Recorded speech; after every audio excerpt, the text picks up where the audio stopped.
Good morning, good morning, good morning. Welcome back, everyone. We are starting off with Dixie as per our usual routine for these last few days, if not a week or two, because I want to point out that yesterday we were doing that little dance, trying to take that high. Today looks like the momentum is ready to actually go and poke up. My alert actually, even though it crossed, didn't even ding. So basically, I'm looking for downside potential on other assets like tech and crypto if Dixie starts actually breaking up above 104, 105 and start closing up and opening and closing 4 hour candles around there. I'm going to get off the daily. I'm just going to go to a 4 hour. As you can see, higher lows. This was the one little grab. All higher lows. And this was the resistance we were waiting for a few days. Once we break this, I was looking for 108 as my target. Well, since we took so long, I'm gonna have to lower that to like around 107. 108 can still happen, but I'm gonna have to say that we're gonna probably get a little bit of resistance at 107 first before we get to that 108 measured move target. So just be ready for that. If the second we get 4 hour opening close above 105, you should know that that possibility is coming. Okay. Um, if we get to 104.88, 105, and then reject back down, I'm gonna just watch out for us to find the support, first of all, at 104.26, and then I just don't want to see it go under 103.50, basically, for the close of today. As long as we don't get a close under 104, 103.50 this week. Next week, I'm looking for continuation up. And then the data that's coming out today is going to play a big role on this. So, yeah, that's what I have you for Dixie. Real quick, I just want to see the weekly. Okay, so we're basically at resistance on the weekly. Okay. So that makes very, very logical sense. I would really, really like to see 105 open and close and then have a weekly close around that because then we are officially trying to get into the bullish control zone next week. And then if that happens, we can look for that reversal. If we get this rejection here and next week we open and then pull back, I'm looking for 103.50 as support for higher. 103.80 really. I don't want to see 103.50. I'm going to see 103.80 and then looking for higher next week. So next week we can test into 103.80 and then look for higher. So don't be shocked or surprised if that happens. First half of the 21 usually gets a pullback, then we look for support and then move forward. All right, let's go now to Bitcoin. I'm gonna try to make this a fast video because it's early. I'm tired. Happy Friday, everyone. Happy Friday. Let's keep a few things in mind today. First, there's going to be some risk-off mentality. A lot of people are like scratching their heads as to where the market is going. So some people just don't want to take the risk. They're just going to get out. Other people will probably try to take shorts or hedges. You know, that's an advantage that in an uptrend market, when you take a short, you better be quick and fast and accurate as to your entry and your stop loss and your TP because you're trying to fight the market. So the work is on your hands. You know, you got to do the work. The market is just gonna rise on up slowly because retail FOMO just they know how to buy the dip. Keep in mind the price is going up, RSI is cooling off. That is hmm. I am not bearish until I get a daily close under 23.3. Until I get a close under this 21 EMA on a daily, I'm not even looking for 21.9 or whatnot. And then the second you have a 4 hour open and close under 23.5, you have the warning that, hey, 23.3 is next. And if 23 don't hold, you're looking for 21.9. So, you got to formulate your plan. Another thing is we are pretty healthy on this track up. The volume, I know, is like not telling, but as you're pulling off right into the 21 EMA, your volume is slowing down a lot. That's bullish volume divergence. Today's daily close being above 23.6 would actually be very healthy for next week moving forward. So just keep that in mind. Like anyone getting too bearish right now, slap them in the face. But like, why are you bearish? Give me your reason for that logic. I'm gonna go to a 4 hour real quick, and then I'll give you guys a little bit more accurate. Yeah. So being that we broke the EMAs up and now you're using 100 EMA as support, I would look for that poke up. I wouldn't just assume that we're just going to go down. It's very possible you can, but here's a chance. Here's a chance. Now here's another chance and we didn't do it. So you don't get too many chances, right? So all the people who are got a little too bearish and start shorting for these last like 8 to like yeah, for the last like day or two at this level, they're the ones who are going to be the fuel for the upside poke. So you can expect poke to come back up here, maybe even 25 4, take that liquidity, hit that EMA that we were looking for anyway, and then just roll over. So just be aware that that is a possibility. And when I say roll over, I mean like just come up, take the liquidity, come back, test that 24-1, and then if it wants to go higher, it can. But if it loses that 24-1 level, then you know that we're going to look for downside. Right now, you can't think of upside until you have a 4 hour open and close above 24-1. That's what I'm saying is like we are looking like it's weak, but that level is right on us, and we're holding 100 EMA support. So the EMA is going to guide us a little bit higher. And then right now, you're squeezing between 100 EMA and 21 EMA. Well, right now, if the 21 EMA doesn't cross this 55 EMA, that's more proof that this is being accumulated here for higher poke. Okay. This 200 EMA did very good as support. We're not even testing it. Now we're testing the 100 EMA. This is showing you strength from price action from here to here. Right now, the buyers are in control. So I guess that is all I can get at. 4 hour open and close above 24-1. I would look for 24-6, but then the next target is ideally where you're looking for. Uh, I could have turn on my EMA, I mean my fibs, but I'm gonna show you guys EMA. So 25-4 is what I was saying, right? So right here, 25-4.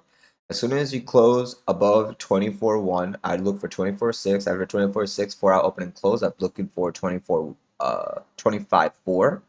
After this liquidity is swept, then you look up for higher. But between here and here is like the ultimate short. Because you see you're doing a shoulder, here's your head. Now you get this last attempt to break out, and this is 1 attempt, 2 attempt, 3 attempts. You got 3 drives and no success, and then you can see the pullback. Okay? So just be, and then on those 3 drives, you're building up a lot of bearish divergence. So that is a possibility for you guys to consider. Give me one quick second. I got to blow my nose.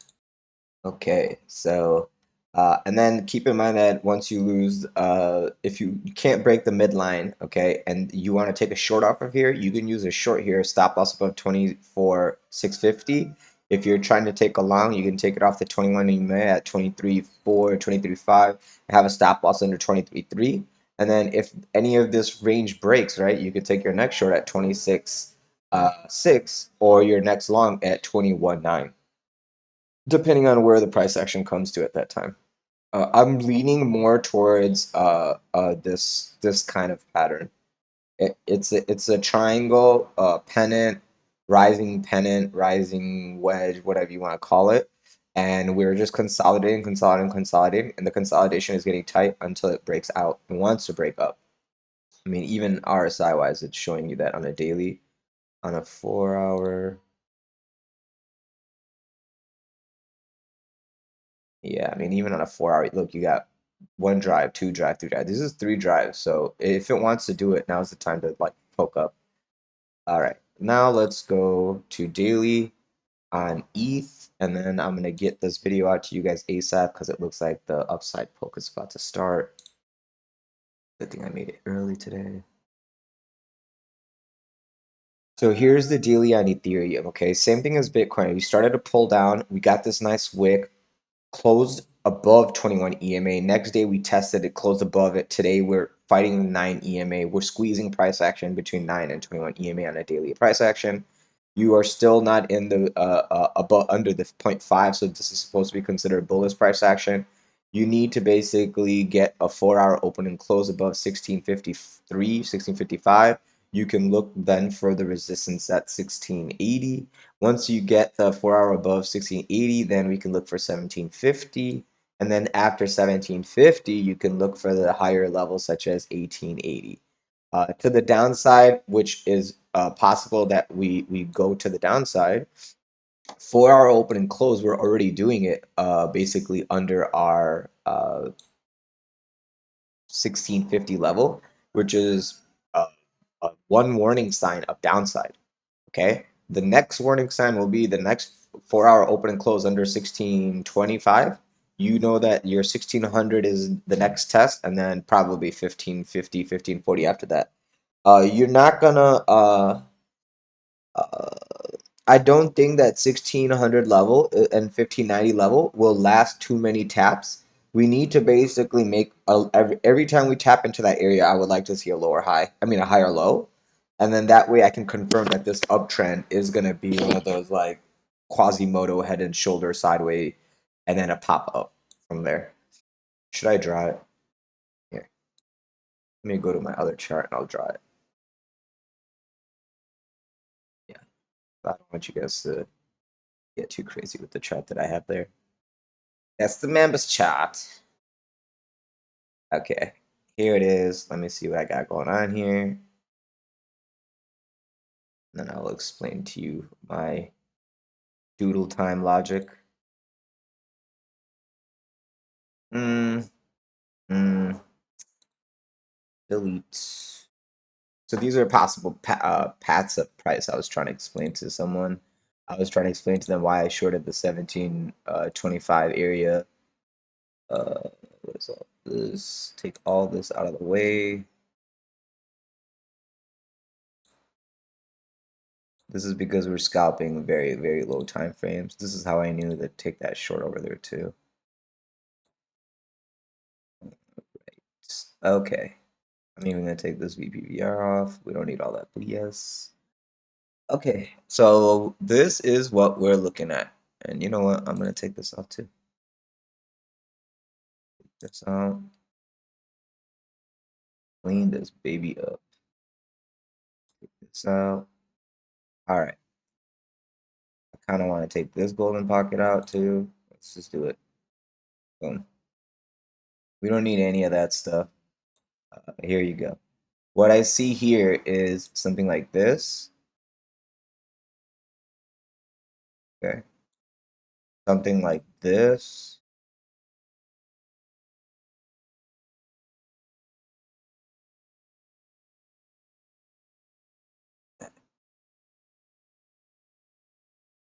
I'm gonna see it go like that.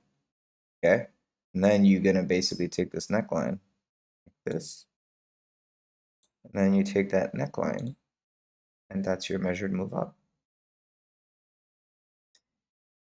for your potential head and shoulder target. Be something like this. So basically, 2,000 bucks is a logical thing to think after we claim this on a 4-hour or actually on a daily open and close 1680. You should be considering a long opportunity to get to this level here, and then you basically going to take that liquidity over there too. So like little dot. So that's how I see ETH potentially building for higher. And then this little mini shoulder is basically showing you, look, here's your larger head and shoulder. This is the shoulder that you're building on like the large time frame. See this?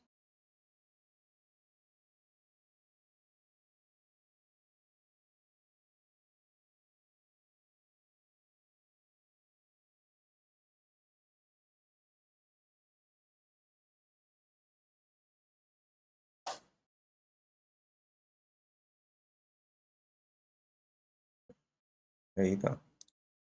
You see the inverse head and shoulder? That's why I have it in the channel.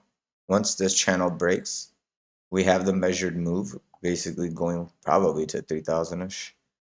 Uh, where's that? 1, 2, 3. 2. Probably hitting here, like 22. So 22.9 is the measured move of this channel breaking to the top side, I would say. And it's freaking using, it's actually pretty accurate because it's actually capturing the resistance. So yeah, this is what I am looking at with numbers, guys. But obviously, we're doing a little bit more technical. But that's the point I was trying to make. I don't want you to get too bearish. It looks like accumulation, golden cross, legging up. The real next level will be where we want to like consider a short. So that's all I got for you guys today. I hope you enjoyed it. I hope you have a great day. Trade safely today. If you could, please leave me a like, subscribe, press the bell button for notifications. If you have any questions or concerns, leave it in the comment section below. If there's another asset you want me to cover, leave it in the comment section below, and I'll be happy to get it to you in the next video.